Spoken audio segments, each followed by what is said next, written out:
Now, the British Parliament has given the green light to a bombing campaign against Islamic State in Syria. To get the details of this story, we can cross live now to RT's Anastasia Chalkner in London. Anastasia, I suppose the result of this wasn't unexpected, but how close was the voting? Well, Andrew, it really has been a gruesome day of very heated debate here in the House of Commons, and the results that have just come in, we do know that certainly were not as close as the people opposing the strikes might have hoped. We do know that in support of the strikes in Syria, British airstrike, 397 votes, and against the strikes, 223. So 174 votes more in favor of the strikes in Syria to try to target ISIS.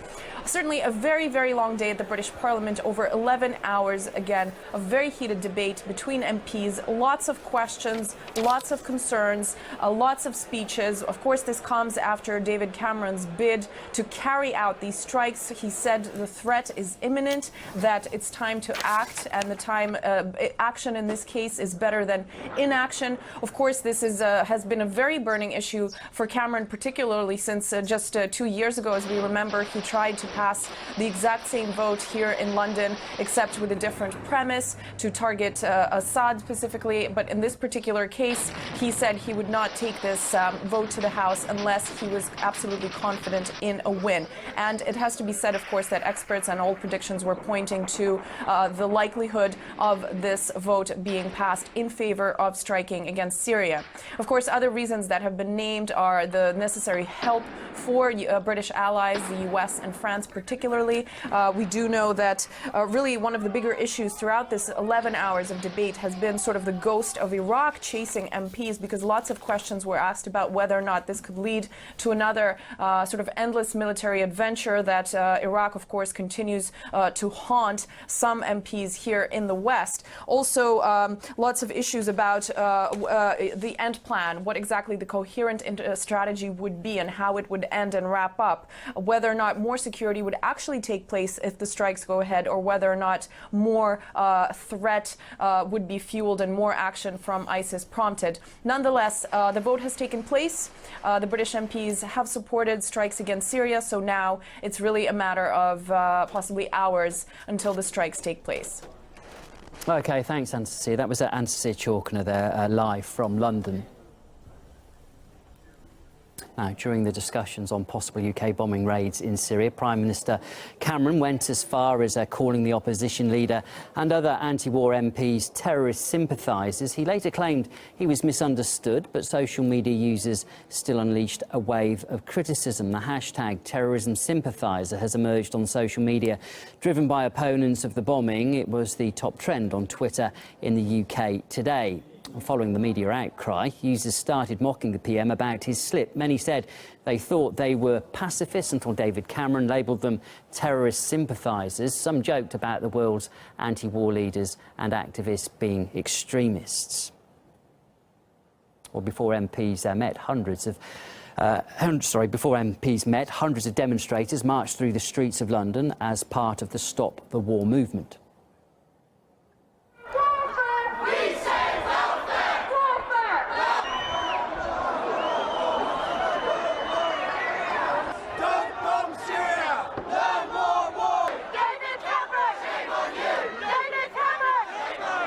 Well, David Cameron's comments on the so-called moderate rebels in Syria in particular came under fire.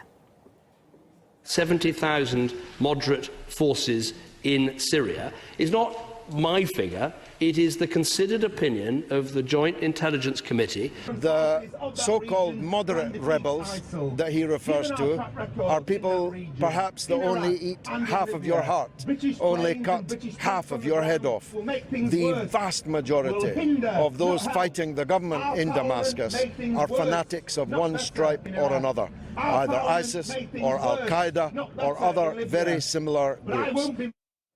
Well, we're now joined live by journalist Neil Clark to reflect on today's events. Neil, good to talk to you this evening. Of course, it wasn't unexpected, was it, that this vote would go ahead and sanction the bombing? But in your opinion, is this going to make a real difference? Well, it's quite surprising the extent of the vote, really, that Cameron's won by, I think it's 174 votes, which is more than I expected. It means that I think about 67 Labour MPs have voted with the government. I argued that Jeremy Corbyn should have had a three-line whip on this. Perhaps the number that voted with the government would have been less. It might not have made the difference. But I think it's quite extraordinary that we've had the House of Commons voting 175, majority 174, to bomb Syria, where you've got opinion poll after opinion poll, Andrew, in Britain, showing that the majority of the public oppose it. One poll I just saw on ITV said sort of 88, 89% of people opposed it, and we've had other polls all showing the majority. So it again shows that the House of Commons is out of touch with the British people. I've long argued for direct democracy. I think this proves it once again. We need to get our politicians to actually listen to the people more. And it beggars belief that after we've had, this is the fourth war we're going to be going into now in 14 years. We know what happened in Iraq, it was a disaster. We're still waiting for the Chilcot report. Before that, we're going into another war. So I think it's a pretty sad day for British democracy, really, because the Prime Minister didn't make a compelling case for war. His case was full of holes. His strategy is very weak. We know that he's not really serious about defeating ISIS. His main aim is regime change, and yet he still gets a very big majority. So I think it's a very sad day, really. Sure, I can understand your personal take on that too, but he must have. Where do you think he won the argument? Because he's won it clearly, hasn't he?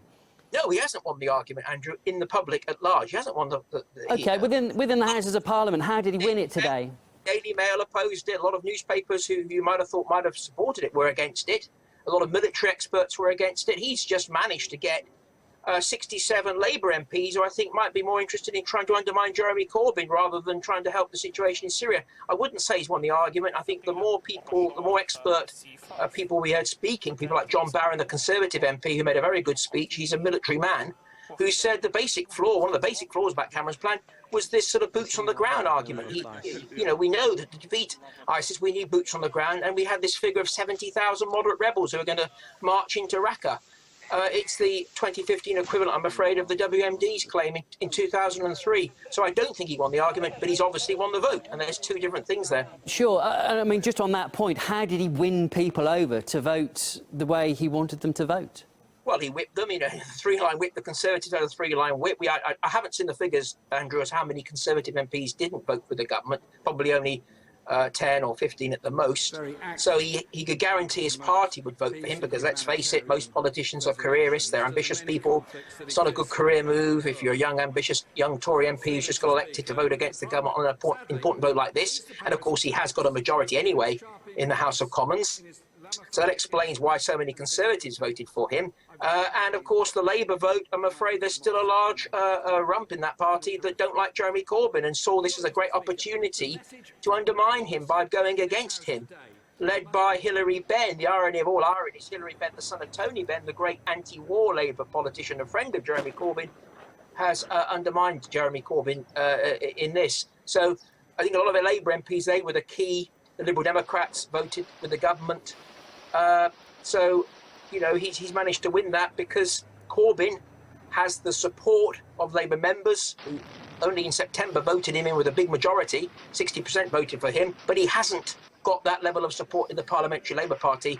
And as I said, nearly 70 Labour MPs voted against their leader tonight and voted instead with the Tories. Sure. I mean, there are still many issues, aren't there, up for debate. Presumably, the government and David Cameron can still be pressured into going in a certain direction in Syria, i.e. would he be prepared to work with a broader coalition or a coalition that would involve Assad too? I mean, you sound very despondent there, but presumably there are openings to still pressure the government to act in a certain way.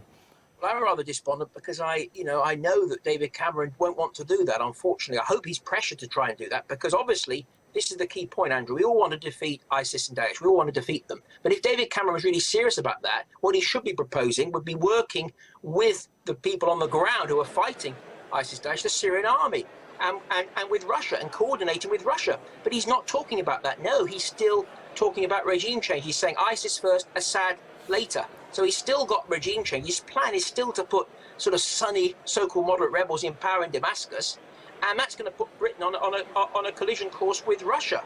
And there's great dangers in this because we've got diametrically opposed end games here because Cameron really his #1 priority is still to topple that Assad government in Syria. And we know that Russia's main aim is to defeat ISIS. So there's going to be a collision course. I agree with you. I think that if we can put pressure on the government now to work in the broadest possible international coalition, then that would be the best way, the best development. But I'm afraid I've seen no evidence of that happening. Did he mention, Neil, today, I wasn't following the entire thing today, but did he sort of confront the issue of, OK, well, what happens when ISIL's defeated and we're all sat facing each other, those wanting Assad to remain in power and those wanting him to go? What happens then? Well, he has said that the plan he admitted, and other government ministers admitted, we do need boots on the ground to go into the areas once ISIS has been bombed out of them. But he's saying that's the 70,000 so-called moderate rebels. He's not saying that's the Syrian Arab army.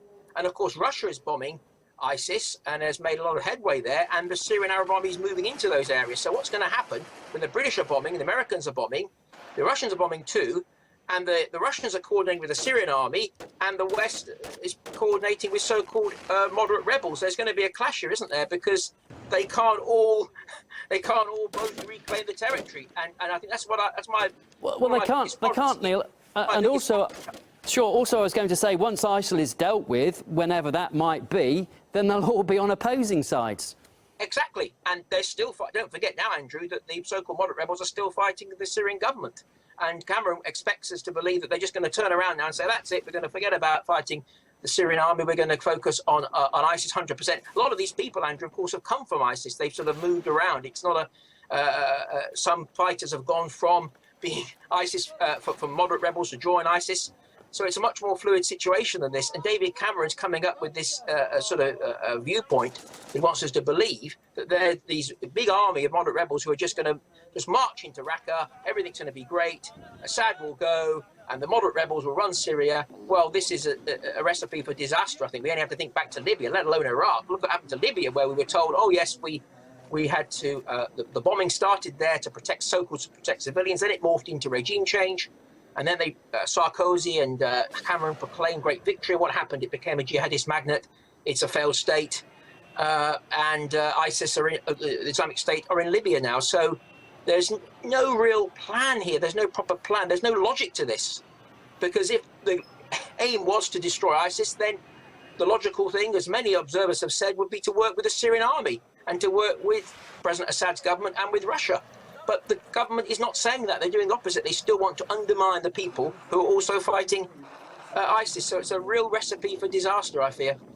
The Russian Defence Ministry had a huge press conference today explaining how they saw, physically, huge lines of tankers removing oil from ISIL-held areas and transporting it into Turkey. Do you think there'll be any pressure on Western governments to reveal or to counter where ISIS gets its funding from? Is that a debate you expect to hear? I would love to have that debate. Jeremy Corbyn made very good points about that in Parliament today in his speech, but we're not hearing it, are we? All we're hearing is the British support for Turkey. It's quite extraordinary. The day we had this debate, we had Russia was revealing how Turkey was benefiting, and Erdogan and his family were benefiting from ISIS oil sales.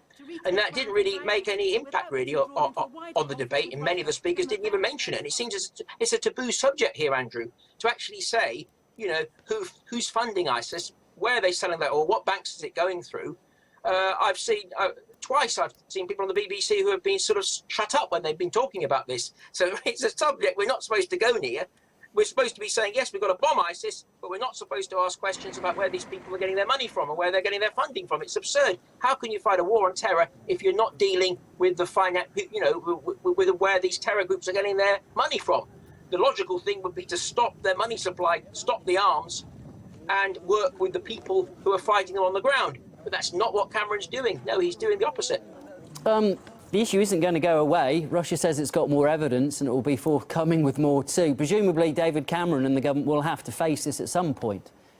They're going to have to. And as I said, one of the best speeches I heard today was from John Barrett, who's a Conservative MP, a military man, who actually said that nothing has been done in Britain about cutting the supply of funds or even raising these issues with our so-called allies in the Middle East, countries that may be funding ISIS. Cameron hasn't done that, and that was John Barrett, a Tory MP, saying that. And so this is an issue that's not going to go away.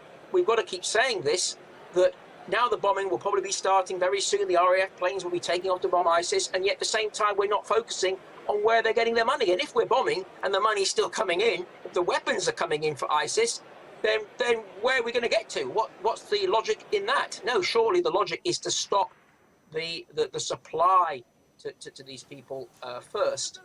Instead, we're doing the opposite. We're going into bomb while we're still not tackling the big issue of funding it and who's giving these people the weapons.